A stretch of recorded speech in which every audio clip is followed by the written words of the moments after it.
Good evening, ladies and gents. Y'all know who it is. Again, I'm back.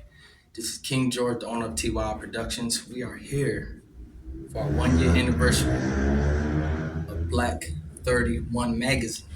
And who I have here today with me, very, very prolific brother. Poetry is immaculate, magnificent. Brother BTC MC. Give it up for the brother. Give it up for him. Appreciate you, King. You already know. You already know. You already know. Congratulations to you and all your success and on just a prosperous future, brother. Because you're doing big things, man. Bro, we appreciate you. We appreciate you, man. I'm so glad to have you out. Yeah. Seriously, man. Seriously. Yeah, it's been a long time coming, man. But you got me here. I'm here. Absolutely, man. Absolutely, man. So, I want to know, man, where did the name BTC MC come from? Okay. BTC is an acronym for Blessed Child. Yes. And yeah, I don't know if you're familiar or not, but back in the day, Billie Holiday had a song called God Bless the Child Who Has His Own. Yeah. And my grandmother used to sing that to me when I was a kid all the time. And she was like the matriarch of my family. Like, she kept everybody in line, made sure everybody was good, you know. So when she passed, it was something that my dad really used to say to me a lot too. Like, you know, especially for black men, we got to go out here and get it. You know, we got to be able to stand on our own and make sure that we, you know, can provide. So, you know, God bless the child who has his own. So it was something that was near and dear to my heart. So I made it my stage name. I also got a tattoo on my chest, bless the child. Yes, I like that. I like that. I like that. I like that, man. That is very inspirational. And it's so crazy, man. The first time I seen you perform, man, it was very, very inspiring. And that's when we was at the Bayou Jazz Lounge. Yeah, That was pretty cool, man. Yeah, absolutely, man. Yeah, I love the Bayou, man. Always good vibes. Yeah, hell yeah. And what I thought, man, I was like, yo, man, this brother is prolific with the words, but he precise. It's like he really, really practices art.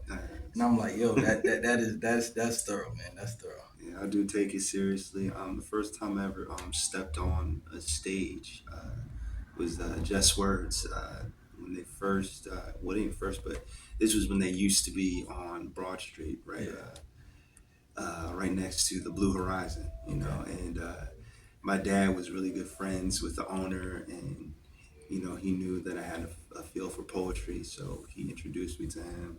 Stace, his name's Stace, Okay. and yeah, I just went in and I was just blown away. You know, I met a lot of heavy hitters that come through that space. Like I met E the Poet MC there. I met Shice, King Shice. I met Sam I Am, you know, the host of the Bayou. Like I met Lady Sarcasm, you know, E's wife. I met a lot of poets that just made me want to get on stage, and they made me learn like the craft, and it gave me more appreciation for the craft. That's love, man. That's Always love. got to give a salute to those who inspire me, bro. So, Salute. yeah.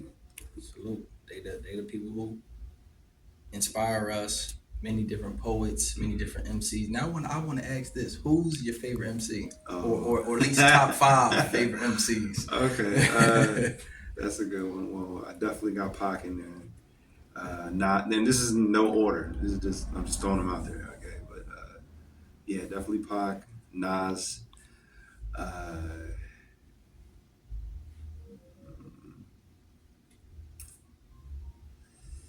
Mos Def. Yeah. It's a top 5, so I'm gonna stick to that because I can name a couple of different artists, but I'm trying to give top 5. I got to throw Big in there. Definitely got to give Big his props. Absolutely. Yeah, and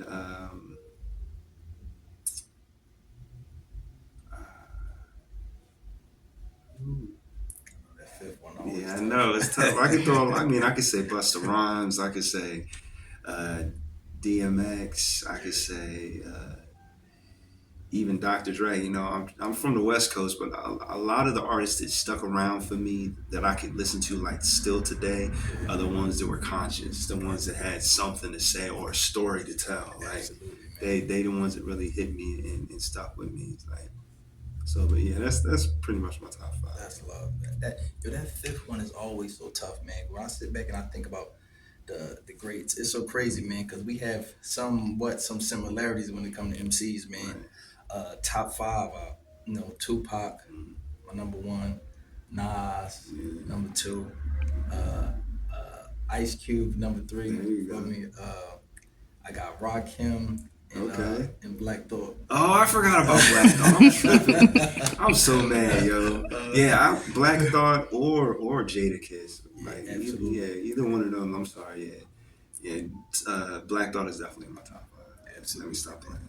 Yo, Black Thought, supreme lyricist, Yes, supreme yes. lyricist. Yeah, You don't know how many times. You have no idea how many times I just listen to him, and I'm just like, it's back to the drawing board. I gotta figure out what I'm doing because obviously I ain't reached that level yet. Yeah, Yo, he's very, very inspirational. Now, I know you're a Pac fan. Do you have a favorite song from Tupac? yeah, definitely. Change, definitely change. Like I that was respect just that. like so impactful. I wake up in the morning and ask myself, "Is life worth living?" Should I blast myself right off the rip? It's just like Yeah, dang, he don't even want to be around. Then he's like talking about how his stomach hurts. I'm looking for a purse to snatch. Cops yeah, give a damn about a bro. Negro. Pull the trigger, kill a nigga. He's a hero. Like, Yeah, come on, bro. absolutely. He just dropping not just gems. He just like it was that song was just so relatable. Like, Absolutely.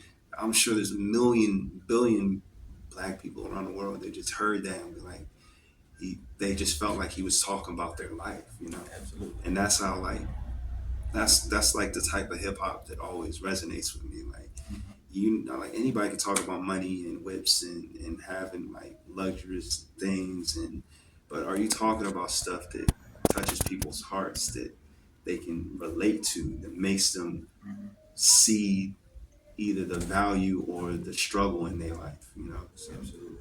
I try to do that's like I really try to put that in my poetry as well. So Respect that, man. Respect it. Respect it. Now, let's go into the book okay. because I Yes. want to know more about the book. Okay. I haven't purchased the book, but I want to purchase the book. And what's the name of the book? The book is called Poetically Correct. Poetically Correct. And Yes. from your own piece of work, what's some of your favorite poems and how do it relate to your life now? Okay. Well, the first poem in my book is called Prodigy, and that's probably one of my favorites to perform because it's gives so much backstory about who I am and who my parents were and how Okay. they molded me. And I'm a big believer that we inherit our gifts from our parents. You Yes. know, if your parents were good at math, you're more than likely going to be good at math. If your Yes. parents were athletes, you're more than likely going to be an athlete. Yeah. Like, but it's up to us to nurture those gifts. Just Yes. because you were born with it doesn't mean you'll be great or even the best if you don't put the effort and the work in. You know, Yes. so that's basically what the poem is about. I talk about the gifts that I got from both my parents. Then I talk about how I'm passing this on to you, son. So you have this. Yes. It's in you, Yes. but you got to exercise it. And I let them know, like, ain't nothing in the world will make me happier to see you surpass me, but I'm not gonna make it easy for you because I'm gonna Absolutely. go. I'm gonna go hard. Absolutely. Absolutely, man. Absolutely. And that's what it's about, man. It's about teaching the next generation, uplifting them, making sure that they know the correct things. That's why I like that you named it politically correct. Yeah, Because the kids, a lot of the kids now nowadays, poetically correct, but well, yeah, poetically correct. I'm yeah. sorry. No, you good. A lot of the kids now they need correction. Yeah, So that's what it's about, man. I love it. Love the title. Love the title. Just to know more of a backstory of like who you are. Uh, you know, where were you raised at? Where were you born at? You know, how did your environment, shape who you are now? um, well, my parents were high school sweethearts. They both went to Martin Luther King High School, Okay. uh, and they had me very young. They were in their 20s, so they still learning themselves. Yeah. And my dad joined the military first. He was in the Coast Guard, so he was gone when I was young for like maybe the first 3 years, and then my mom ended up moving with him. Okay. Uh, so while she was pregnant with me, I was born in North Carolina, Okay. Elizabeth City. Didn't live there very long. Don't really remember it. I was there until maybe I was two. Yeah. But then we moved to New York, and I lived on the Coast Guard base, which is it was called Governor's Island. It's no longer a Coast Guard base, but it was probably one of the best views I've ever had in my life. And I was too young to even appreciate it. Like, I was 4 years old, and you could look out, you'd see Manhattan and the Statue of Liberty from my living room. Like, Wow. yeah, it was really nice. But yeah, I lived in California the longest, but that's why, like, I have a broken accent. A lot of people ask me where you from. They can't really place where I'm from. Um, but moving around so much as a kid, it made me realize that don't be a follower. Be your own individual. I realized because when at young age, everybody wants to fit in. They want to be part of the crowd, and I had that for a little while. But every time I moved, it was like this crowd is different from the last crowd. So am I going to keep changing to fit in, or I'm just going to be myself and Yeah. attract the people that like me for who I am? Yes. So and that's really something that I stuck by as I got older. And yeah, my parents ended up separating, but they both were very strong and disciplined, and I believe they both got that from the military. So Yes. it kind of rubbed up off me, on me, and just the lessons they taught me. Yes. My parents were both neat freaks, so Yeah. keeping a clean house was definitely on the list. And these Absolutely. things are something as a kid you don't really like, but as an adult you realize these are necessities, because you won't own your own stuff one day. You don't have to take care of these things. Absolutely. So I thank God the older I get and the more people I meet in my life, and I realize how they come from broken homes, or their parents weren't around, or they were raised by their grandparents.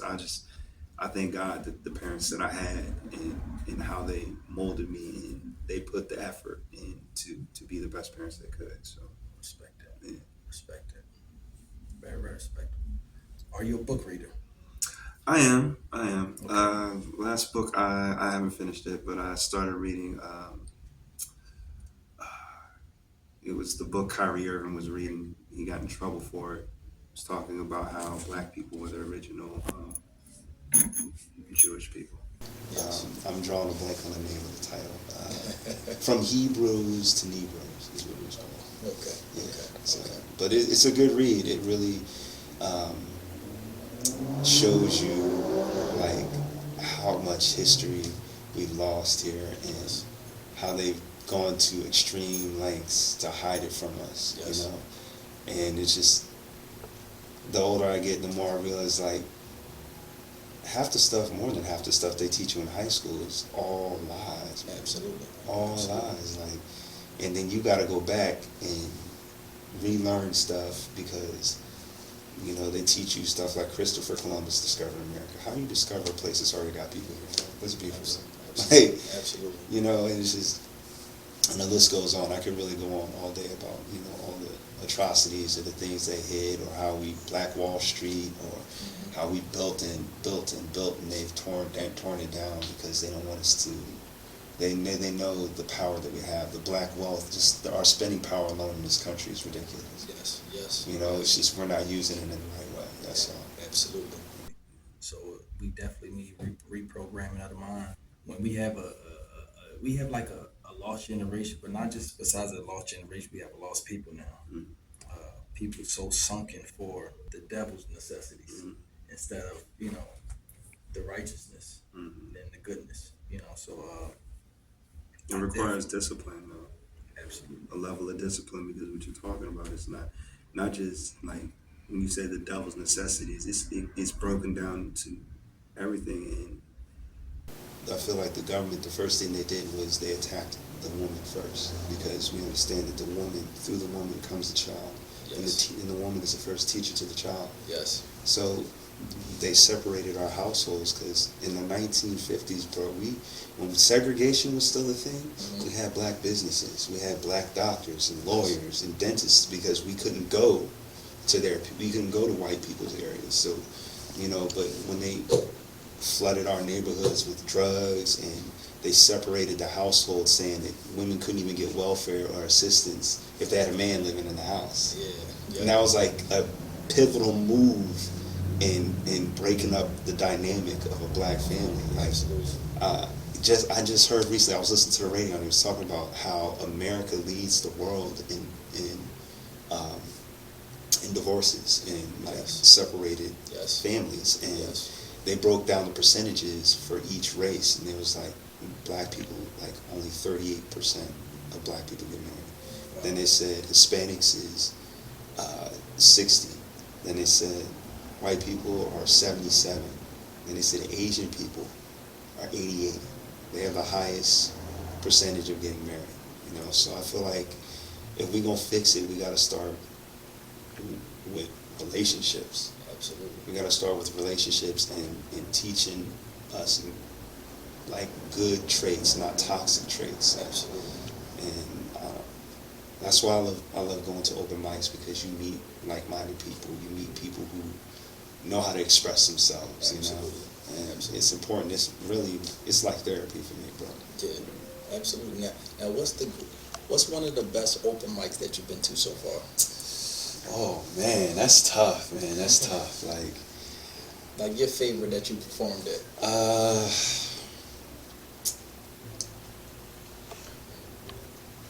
It's like I don't want to play favorites, but I'm gonna give you at least three. I'll give you three. Okay. I always gotta pay homage to Just Words, because they really put me on the map. You know? Yeah, that's They love. really made me hone my skills and sharpen my sword. That's love. I gotta pay respects to Voices in Power, because That's love. I wouldn't have got 1 million views on my page if it wasn't for Voices in Power. So, That's love. you know, salute to them. And Busboys and Poets. Wow. That's in DC. Wow. And there's like 5. They're they're franchise, bro. Like there's like 5 of them out there, and it was just I like DC's food, but their open mic scene is beautiful, man. You ever get a chance to go, you love it. Like they got a restaurant in the front, and they got like a whole back room with a stage where they perform, and and they have nice artwork on the walls and everything, bro. It was a vibe, man. And anytime I go to DC, I gotta stop, and I just pull up my phone, because one of them got an event going on, so it's just like I'm gonna find it. Like, that's love, brother. That's love. Respect that. Many things to talk about, so many different questions. It's always good to see you, brother. Yeah, I ain't gonna likewise, lie, man. Likewise. Always, man. Because when I hear somebody poetry, I really think deeply about the words, and I be like, yo, that's it. That's what's needed for the culture. Yes. So when I sit back and I hear like your poetry, I be like, that's it right there. That's it. It's like me hearing like a Tupac or Nas, and I'm like, that's it. That's the lyrics that I want to hear right now. But that's what I want That's to a hear for the culture. compliment, dog. I appreciate Absolutely, absolutely. I want to know. But you know what?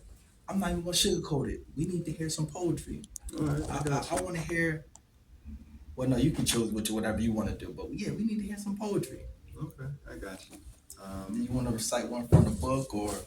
Yeah, it's gonna be from the book. Absolutely. We're going for the book. Honestly, I mean, I talked about it, so I might as well do it. I'll do Prodigy. Absolutely, absolutely. My mother is an artist, a woman who specializes in materializing life on blank sheets of paper, immortalizing whatever she sought to be beautiful. My father was a poet, a man that could bend words to his will and put them together so smooth and unique that the crowd would be in awe every time that he speaks. And me, I'm their prodigy. So it's only right that my words paint pictures with rhymes and lay down a vivid color scheme so vast and extreme that even a blind man can see the beauty that I speak. And they say that talent isn't hereditary, but yet I beg to differ as I jot down these poetic scriptures on my canvas, and my pen is my paintbrush, so I freeze time with every line, immortalizing my thoughts, so someday when I'm old and gray, my son could say, damn, Pop, you was the shit. And I'll say, correction, son, I am the shit. But if you only knew, you have that same gift too, the ability to put thoughts on lines and complex rhymes that are open and enlighten the mind of anyone who ever hears a rhythm you speak, and guide them through all the deception and the cloudy perception. Like a 2100 flat panel LCD HD TV, the picture will be clear. And when you step to the stage and get that surround sound effect, it's almost like it's on the big screen and they got front row seats. All they need is popcorn to make it complete. See, I'm not telling you anything that you don't already know. You just don't know that you know it. It's deep in your blood. You're a third generation poet. And it's my job to make you aware, but it's your job to nourish your gift. Because if you're not bench pressing these words and arm curling these rhymes and getting your weight up, it's going to be hard for you to lyrically inspire all people to wake up. And it would only do me great honor to see my son surpass me. But you best believe I'm not going to make that shit easy. Because I'm going to go hard. To the day I die, like them brothers on the corner, 3-piece suits selling them bean pies. I'm not stopping till everybody gets a slice, lick their fingers clean, and come back for more. Like Jehovah Witness, 7:30 in the morning, knocking on your door. I'm not going away until you let me in, because this right here will set your soul free. And I wouldn't be doing my parents justice if I ain't take the gift they gave me and multiplied it times 3, added my own swag, and if it's and giggles, put out a poem about my mom and dad. See, I am their prodigy, and my son is mine. And I refuse to let him overlook his gift nor undermine. So I stay in his ear, as my parents did me, so he can teach his son how to be his prodigy.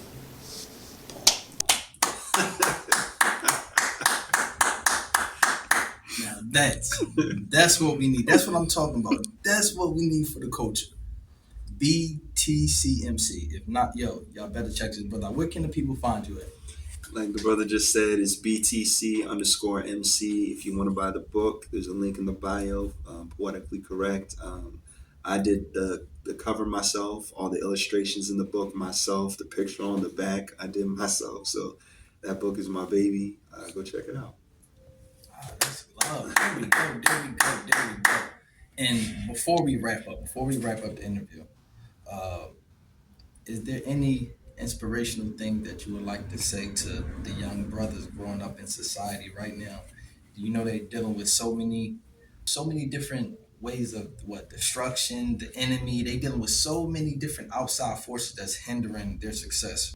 Yeah, what positive energy or what positive affirmation that you have to give to for young brothers today, right now?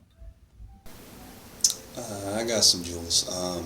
First of all, I recommend that any young man should learn how to play chess, um, because it teaches you foresight, gives you the knowledge to think about what's going to happen before it happens. And I also would tell these young brothers out here, never allow your emotions to supersede your intelligence.